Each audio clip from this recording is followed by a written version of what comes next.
This is Trepp with a special guest podcast, Retail Roundup. I'm Martha Kocher with Trepp, a data modeling and analytics firm for the CNBC, Commercial Real Estate and CLO Markets.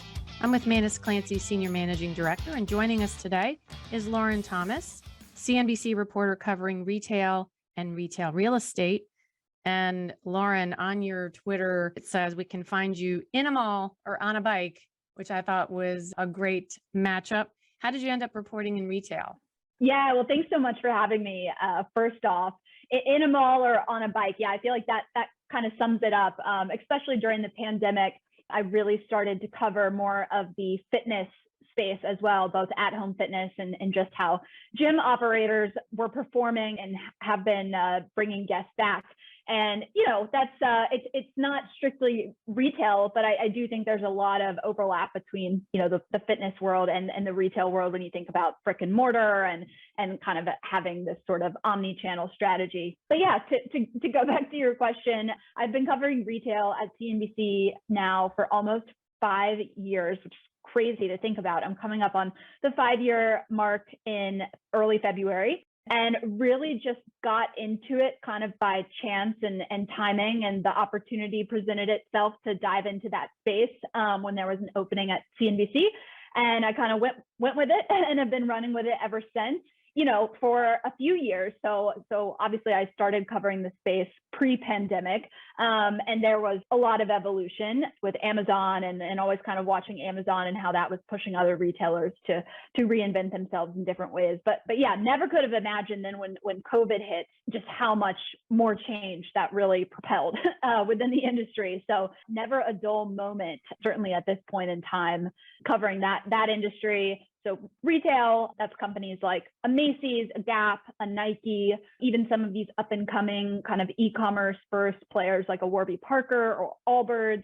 Then also looking at their real estate, hence why, you know, I've worked with you all with Trepp some in the past for data there. And then, like I mentioned, fitness as well. So that's where the on a bike reference comes from. And I do, full disclosure, I cover Peloton. I also, and I'm a user of Peloton. I have a Peloton bike at home too.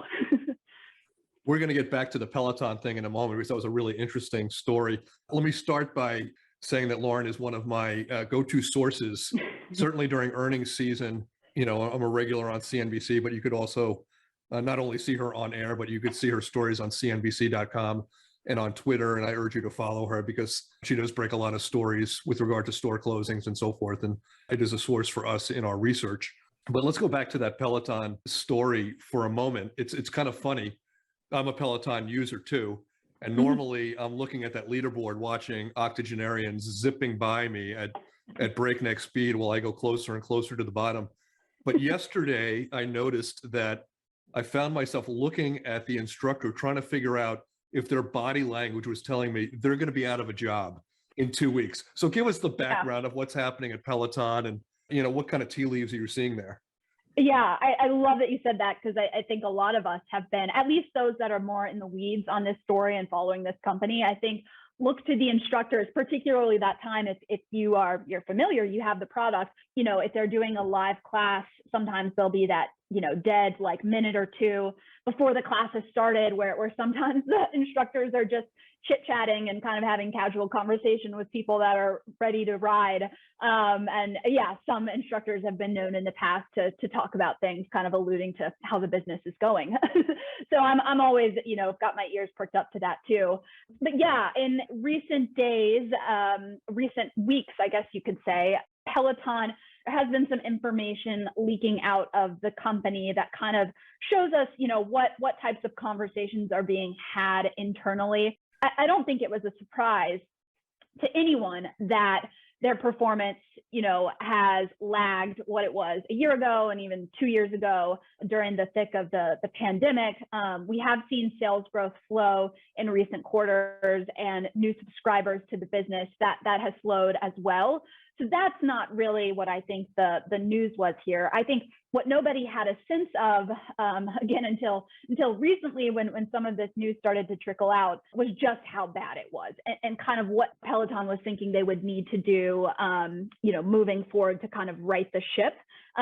So this about 2 weeks ago, it's been almost 2 weeks at this point, we reported on CNBC.com. I noticed a banner on the website that essentially showed beginning the end of this month, so early February, customers are now going to have to pay for shipping and setup of the bike product and the treadmill product.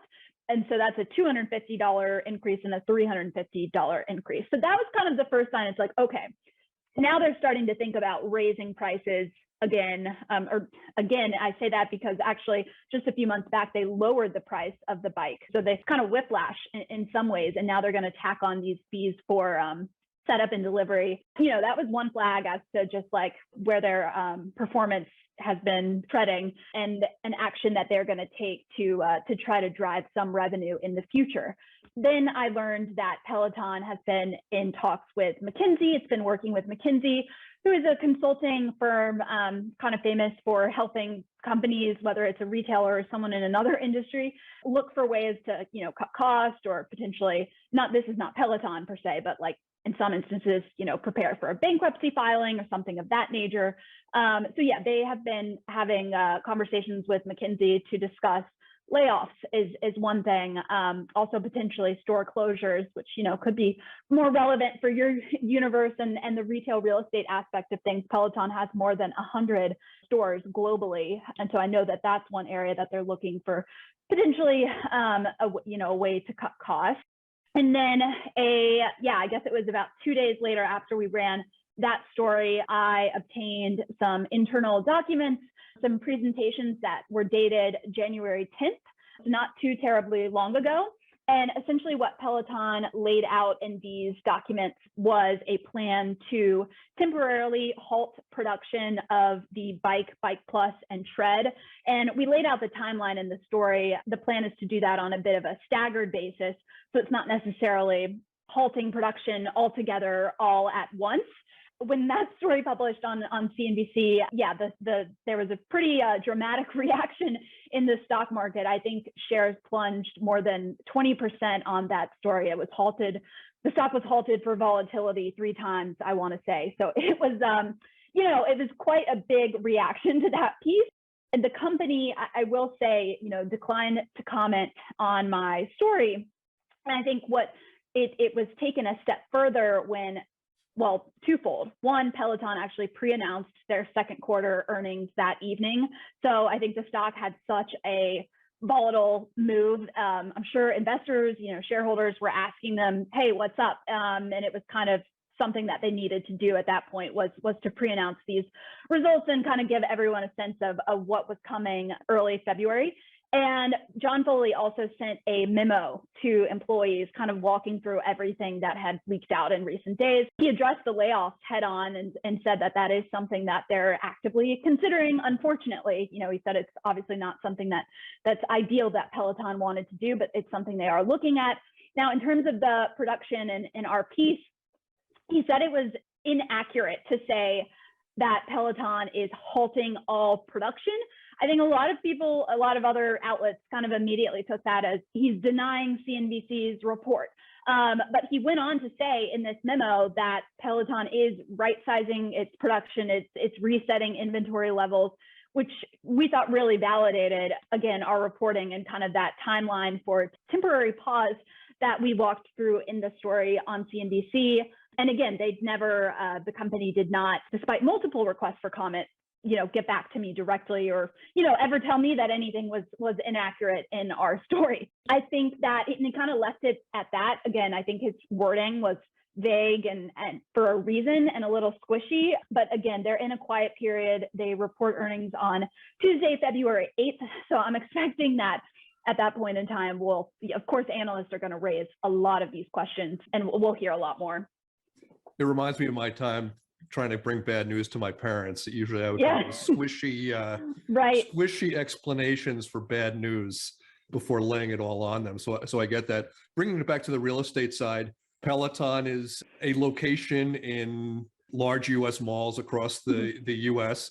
I would say kind of editorially, most of those malls are really strong performers, but the likes of Simon and Brookfield certainly were hoping that Peloton would have the same impact than an Apple has had in malls over time, being that destination, drawing people in. There are some cuspy malls. The Oxmoor Mall, I think in Louisville, is one of those ones that has had issues before that has a Peloton. So, judging about where these store closings will happen and whether they impact mall performance, I think is kind of case by case, and we'll see.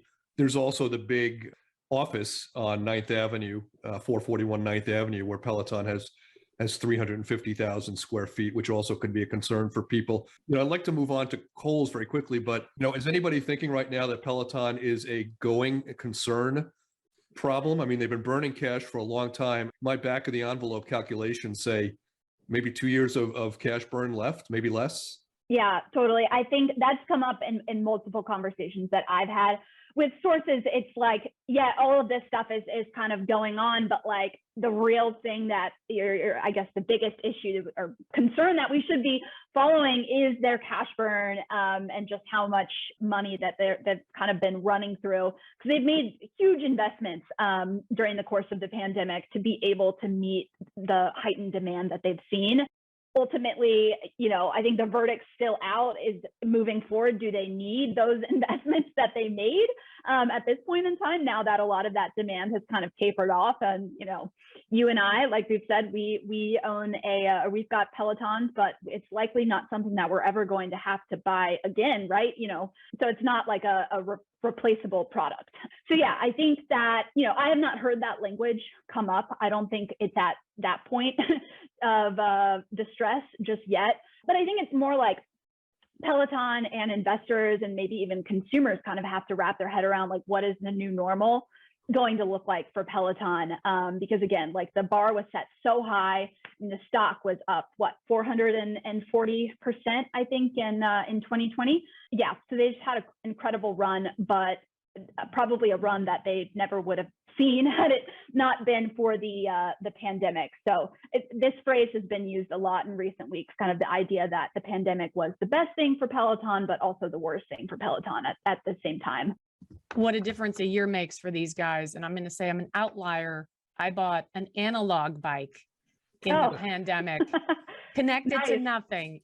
So for me, that was a luxury item that I didn't quite get in step with. So let's move on to the other big story you've been covering, Lauren, which is Kohl's. A lot of activity regarding investors and what's happening with the share price, and basically what you've reported in the last week seems like daily you're doing some updates. Yeah. Kohl's it's kind of interesting, right? This department store space, which maybe you could say was a little sleepy for a while, or sleepy by nature compared to the likes of Amazon and some of these other companies. Suddenly there's a lot of activity in that space, whether it's Macy's or Nordstrom, Dillard's even. But yeah, Kohl's now has really been in the spotlight of late. Essentially I think it started a while back. There was a group of activists who kind of came after Kohl's. They made some suggestions for, essentially they thought the company was underperforming other retail peers. And this group of activists has said they don't necessarily think Kohl's should be lumping itself in with Macy's and some of these other department stores. Kohl's should be looking instead at maybe off-price retail or other off-mall retailers, which, have performed well, right, of late. And when you look at Kohl's versus that peer group, again, this was the argument among these activists that, it didn't stack up quite as well. So ultimately what happened, and Zell was one of the kind of lead activists that sparked this conversation months back. They did end up getting 2 directors added to Kohl's board as a result of the conversations that they had. But again, just here recently, the conversations have started again, so it seems, and there are more sharks in the water kind of circling Kohl's here. When you look at Kohl's, especially compared to like Macy's and Dillard's shares last year, not as significant, right? Macy's and Dillard's, their stock saw a lot more growth compared with Kohl's in 2021. So I think that's one of the bigger topics of conversation, or one of these, the claims that these new activists in the mix are making now. Zell is also back in the mix, just kind of saying that Kohl's hasn't done enough, that CEO Michelle Gass hasn't done enough to innovate and really stay up to speed with other competitors. the news, the latest though, that broke over the weekend, and again, I think this is like a culmination of just like all the activist interest in Kohl's, is now there are some suitors, potential suitors that are looking at the company. Private equity firm Sycamore is one that we reported. It has not been officially announced, and Sycamore has yet to make an offer, but sources have told CNBC that they would potentially pay at least $65 a share for Kohl's in a takeover deal. Now, Acacia Research, which is backed by the activist firm Starboard Value, they have officially at this point in time offered to pay $64 a share for Kohl's. And it's interesting to look at, and pulling up the stock price right now, because I think it kind of tells you the sentiment with these two offers that have been floating around, at least from investors. So Kohl's right now, as we're recording this, is trading under $62. It's like at $61.60. And so it has, the stock price has not gone at or above those levels. I think the idea is that these deals will probably not go through. I've seen a number of analyst notes come out since, kind of looking at Kohl's real estate, looking at Kohl's e-commerce, throwing out values. Some numbers I've seen floated is that like $80, $85 a share. That would make a lot more sense for this type of takeover deal. I think it's an ongoing conversation. It is interesting to see all of this sudden interest in Kohl's. I think a lot of it, and what, Manis, we could talk about a bit here too, is it's the real estate is seen as really appealing. Macellum has said, they wish that Kohl's would do more sale leaseback type deals. I think Kohl's has resisted that in the past. I know early on in the pandemic, they did do a sale leaseback deal with some of their warehouse space. I think that was seen as a way, to come up with some capital. But again, they've kind of resisted that. And I know that's been an interesting trend. I'm sure you could speak to this too, like that activists have targeted retailers in the past for those types of deals. So again, something else that's being thrown at Kohl's now. So let me throw this out as a thesis, and you can react to it. And that is that, somebody like Sycamore comes in, great for the shareholders before the deal is made, creates a lot of value for the shareholders, but ultimately maybe not so great for landlords across the US, because we've seen this with private equity before.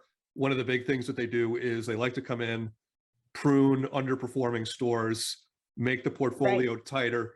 Give us your thoughts on that and how that plays out and going forward. Yeah, it'll be interesting to see what happens with Kohl's. Kohl's has not been a company, at least when you look at like a Macy's or a JCPenney, Sears, if we want to go that far, Kohl's is not really known for big store closure plans. And I don't think anyone has ever really suggested that Kohl's really needs to like overhaul its real estate and close a bunch of locations. Again, they've got this off-mall presence, which I think has been really appealing, maybe increasingly appealing during the pandemic. And they've got, pretty large locations at the same time. And so I don't know that Kohl's is thinking or has been thinking about needing to close more stores. And I don't necessarily know that they're getting pressured to do so. But yeah, I do think that there's this desire to try to unlock capital. I think something that I'm hearing, or that's come up a lot in conversations that I've had recently, is just this idea of now, again, the sharks, this idea of sharks circling in the water. I think these firms are looking at like a Kohl's or a Macy's, trying to see what they think are like the most valuable assets, whether it's the e-commerce business, so Macy's.com, that potentially they could, get a stake in or kind of split from another part of the business, because that's what they think is going to be more valuable moving forward. So that's why I think that this sector kind of on the whole is suddenly just seeing so much interest. It's not anything like what we've kind of reported on in the past, this idea of like, Saks, for example, Saks stores splitting from Saks e-commerce, which it did last year. I think that was kind of a foreign idea to a lot of people until it actually happened. Of course, I know there's still a lot of people that disagree with that as a strategy. But yeah, it's certainly been interesting to watch. I think there's just kind of this divergence, at least with some investors. They want the e-commerce, but they don't want a stake in the stores. So we're going to stick on that for a couple more questions. And it kind of ties back to earnings, which you covered tremendously during the last cycle, and we'll have another cycle coming up in a short period of time, which will give us more color. But we saw great earnings from a tremendous number of retailers last quarter, kind of blew people away. In some cases, stocks were up 20% in a given day, given the numbers. So my first question in this line of thinking is, how much of that was because of e-commerce and how much of that was bricks and mortars, or can you not pull that out of the earnings? So when you see Macy's going up 20%, is that the e-commerce pulling along kind of, the slow sled behind it, or are we seeing a renaissance of some sort in the shopping mall department store space? Yeah, earnings, of course, are always super interesting and important to watch because they give us a lot of insight into how these businesses, of course, have been doing, particularly around the holiday season. I think the big trend right now, especially with a lot of these names in malls, so like a Macy's, a Gap, a Victoria's Secret, even, before COVID, these retailers were all in a position where, they had inventory, maybe oftentimes too much inventory, arguably. So they would get into this rhythm of discounting stuff in their stores and also online just to kind of sell through it and get rid of it. That, of course, that strategy is ultimately going to weigh on profits and on earnings. But then when you get into the pandemic, and then you've got these supply chain issues kind of bubbling up in the background, inventories became a lot tighter. Also, the demand just wasn't there, or wasn't the same as it was pre-COVID, at least for a period of time. So suddenly these retailers no longer have needed to discount and mark down products like they have in the past. I think that at least in recent quarters, so maybe the past quarter or two for like a Macy's, for example, we've really seen that in the numbers. Like the earnings beats have been pretty impressive for that group. Again, I think a lot of it, though, has to do with the fact that inventories are a healthier level, even if they are a bit suppressed. It's just it's a lot healthier for this class of retailers that is kind of known to have too much stuff that they then need to mark down. I think the big question moving forward, though, is going to be just how long does that last, and which retailers are able to kind of stay the course with this strategy, moving forward, and not end up in the position again where they've got too much stuff on their hands. Whereas some other retailers are likely going to fall back into that trap. And so I think that it's yet to play out, though. I think it's too soon to say, especially we're just coming out of the holidays, to say, who is going to start discounting again. I mean, from what I've seen and what I've heard, after the holidays, you always kind of see some level of discounting. It's very typical for the retail industry. I think it's once we get into the spring season, we'll likely have a better sense of who's resorting to markdowns, pretty frequently, rather than just a one-time deal. Well, I noticed that National Retail Federation announced, obviously with the growth of online sales, there's a higher percentage of returns. More people are unhappy with their purchases that they buy online than they are, you go to try the pants on, they fit better, and that sort of thing. So as we move more into this online purchasing space, we may see more of that pressure from many of the consumers. Yeah, and I mean that way it returns, right? Those are not ideal. You would rather have far fewer returns, of course, if you're in the retail business. But I think that just, goes back to just why stores are so important. I feel like we've seen retailers really lean into the store of late, and I'm sure that's going to be a bigger topic for discussion in 2022, especially once it's just a lot safer to get back to the store. I mean, parts of the country were still dealing with Omicron, right, and surging COVID cases. But I really think that retailers are going to lean into stores. I mean, we've seen a lot of openings, right? I mean, I wrote a piece at the end of last year. It was right before kind of the final numbers came out. I think it was like neck and neck, but essentially closures and openings, I mean, they were very in line with each other for the year rather than, for the past few years, we've seen closures in the industry far outweigh openings, right? But a lot of retailers like announced openings in 2021 that they had, planned for 2022 and beyond, especially a lot of these brands like a Warby and Allbirds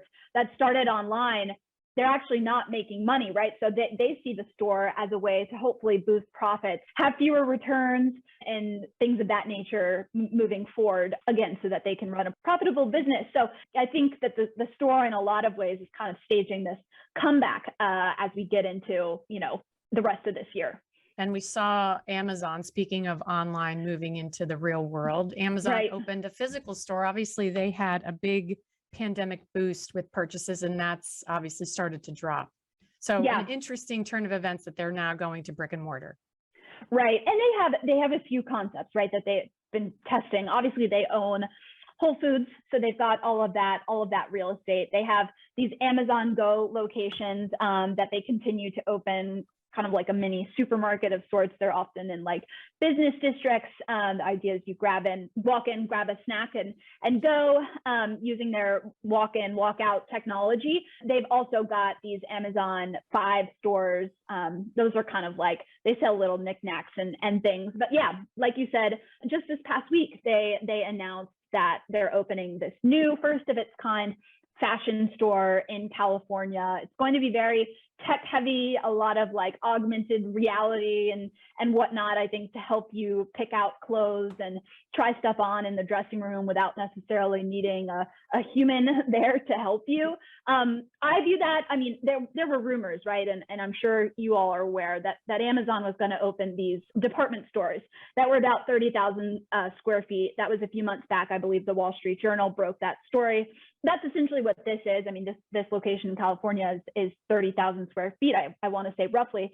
So I think that, it's not necessarily a department store, but it will have a lot of Amazon's in-house apparel brands. I think that's a business that, they're very quiet about. Maybe not many people are aware that Amazon creates its own private label clothes, but I do see it as this by opening this store, it's a way for them to kind of test the consumer appetite for their apparel and maybe test some of this technology too. I mean, in the future, just like with that walk-in, walk-out technology that they use in those Amazon Go stores, maybe other retailers ultimately use this Amazon virtual try-on technology in their stores. So I think that's another way by having this location that they can test that out. Well, as my kids can attest, they think I never look at myself in the mirror before I go out. They'll tell me that I need all the help I can get. So maybe I'll start shopping at one of these Amazon locations. Going back very quickly to something you mentioned before, the Saks splitting apart its e-commerce from its physical stores and so forth. Perhaps Kohl's doing the same, Macy's doing the same, perhaps. A lot of names have been bandied about as doing that. I'll let you react to another thesis we have, which is, in places where e-commerce has been subsidizing bricks and mortars, does the separating of these two entities put more pressure on some of these department store chains to close physical locations faster, right? They don't have that drip coming in of additional e-commerce sales, and all of a sudden the CEO of the bricks and mortar says, we really got to get rid of just 20% of these stores. It's a great point, right? And I think Saks is an interesting example, being that they've obviously kind of come out and done this first, or at least they're now setting the bar, or they serve as an example for other retailers considering to do the same. I don't have the exact number on with me right now, but I mean, Saks doesn't have a ton of stores, right? So they went about doing this split. Now there's Saks.com, which I know has been rumored to be looking at an IPO at some point this year. And then you've got the Saks store business. But again, that's not, there's not a lot of stores sitting over there. So it's, less cost, I guess, associated with that business is what I'm getting at. But then if Macy's hypothetically were to do a similar split You'd have Macy's.com, which I know it's a growing business. I mean, Macy's.com definitely benefited from the pandemic. I know their e-commerce sales have grown substantially. Again, I think that's another reason why there's so much interest in this idea now, because they see the, like this bright spot with Macy's e-commerce. But at the same, so if their stores were to split from e-commerce, yeah, like you said, the stores would be left over here, but there are a lot of them, more than 600. So I can only imagine that would definitely raise questions about how many do we need at this point. I mean, I think that the stores would certainly still work with the e-commerce side of the business. I mean, Saks has kind of made that argument even after the split, that like, we're still, working together. There's collaboration. You can still do buy online, pick up in store, and that sort of thing. But yeah, certainly I don't think that you need as many of them, especially when you have markets where there's potentially some overlap. But we've kind of seen Macy's, as an example, already embark on that strategy, right? Like they have been closing their bigger stores for years now. That's been a bit of a slower drip, but at the same time, they're starting to open these smaller format locations that do, in a way, just serve as little hubs for like buy online, pick up in store, and are also, they have a fresher look. They're new, so potentially it draws or stirs some excitement up there, and more curated selection of merchandise. I haven't yet had a chance to go in these. They're called Market by Macy's locations myself. It's on the bucket list, but I do know from what I've heard they look very nice. And again, it's been a way for them to close a bigger store, or maybe multiple bigger stores in a market, but then have this smaller location that kind of serves as a place for existing customers to still visit. On the topic of store closures, if you listen to the podcast at all, Lauren, one of Manis's theories that I think is a pretty sound one is that we saw a lot of store closings and liquidations, 2015 to 2019, but not nearly as many when you maybe intuitively would have thought, right? During the pandemic, right after the pandemic. So the theory goes like this: we've already squeezed out a lot of the high cost inefficiency, and that perhaps this sector is now, kind of right-sized and more appropriately positioned for, where it should be. Yeah, I think that's like something I think about a lot, right? Because normally especially this time of year, early January is often when I'm churning out like story after story of like, this company announced closures, this company is laying out closures, these stores are going to close. I mean, by the hundreds. And we're just not seeing that. Like I think we've seen some locations from Macy's, and we've seen some Bed Bath & Beyond locations. I know you all, Manis, we've been in touch about those too. But those are really a continuation of ongoing plans, right-sizing plans that we already knew about. I know one space that I will say I think still has a lot of work to do or closures to come is kind of the convenience store space. I know like Rite Aid and CVS, kind of those retailers have announced a number of closures in recent months that are still in the works, have yet to happen. But yeah, I do think there was so much shakeout that was really accelerated during COVID. It was honestly kind of a good time, right? I mean, if your store was already closed, or maybe you were close to the end of a lease, I mean, why were you going to re-sign the lease at that point? So I do think that precipitated a lot of the closure activity that we saw in 2020. But yeah, as you get into 2021 and even this year, so far this year, just haven't seen it at the same levels. I mean, I think it's cyclical though. I'm sure we'll see periods of growth for a while. Then I would imagine there would kind of be some trimming to come from that, which I feel like it's like in many industries kind of go through this roller coaster nature of things. But yeah, it was a little bit of a head scratcher for me to start the year. I'm sitting there like, just not getting the same announcements on the store closure front that you have in the past. Just this past week, real estate billionaire Zell said that retail is more of a falling knife than office when he was referring to the speed of the pandemic recovery. What are your thoughts on that? Yeah, I was watching that interview when he was on, and I think we ended up writing up some of his comments for the website too. I mean, I kind of figured he was going to say something to the tune of that. I feel like that he's used that falling knife analogy and correlated with the retail sector in the past, so he didn't necessarily think that was anything new from Sam Zell. Maybe he has and I'm not 100% familiar or up to speed on kind of where his best interests lie, but I would imagine he has a bigger stake maybe in the office recovery than he does the retail recovery at this point in time. So he's probably rooting for those guys a little bit more so than he is the mall owners.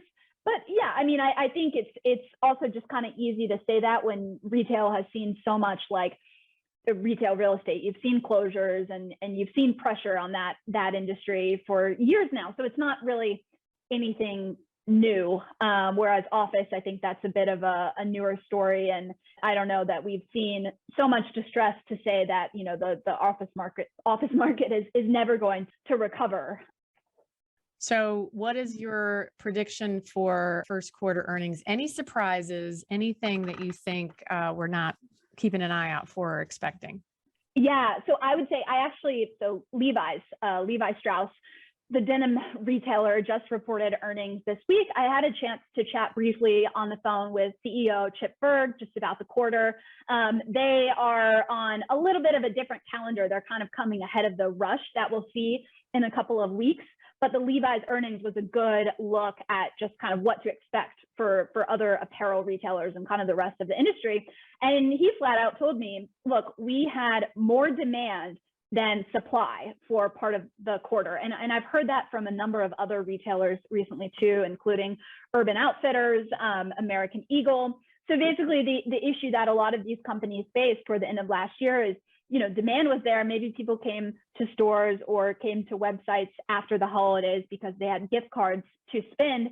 And a lot of companies were still waiting on shipments because of these supply chain issues of stuff that they didn't yet have. So it's an interesting predicament to be in. I mean, it goes back to what we were saying about inventory levels earlier being a little bit mismatched. But yeah, I think that is going to be a common theme or point of discussion is how some of these companies actually had not enough supply to meet demand during part of this latest quarter that included the holidays, which again, you know, that's not often the case, especially for some of these companies that may have been struggling in the past. So I think that is something to watch for supply demand, kind of that equation, how it's shaking out. Also just for retailers that have a global presence, obviously different parts of the world are still going through the pandemic in different phases. So looking at the recovery in the US versus China versus Europe, I think retailers are going to have to detail that very clearly to investors and analysts, because again, we're not all in the same state. You know, I'm sure that in parts of the country, you know, stores are still closed or maybe operating on reduced hours or that sort of thing because of COVID. Well, we're really grateful to have you today, Lauren. Reminding our listeners, you can find Lauren on CNBC On the Air, on CNBC.com, on Twitter, and also on the Peloton bike. And if you're passing me one of these days, right, if you have one, if you pass me on the Peloton bike, give me a high five, you know, as you're moving up the leaderboard and I'm falling towards the, you know, lower 20%. You and me both. I don't have, sometimes it depends on how I'm feeling for the day. You know, am I in a competitive mood where I really want to leave some people in the dust, or am I just there for, you know, kind of a shakeout ride? I'll go back to my analog bike. Exactly. Yeah. Thank you to our guest, Lauren Thomas from CNBC, and thanks to our producer, Haley Keene. Join us later in the week for our week in review as we look at what's happened during the week and how it may be impacting you. For more information, visit Trepp.com and subscribe to the podcast. Thank you for listening and stay well. All right.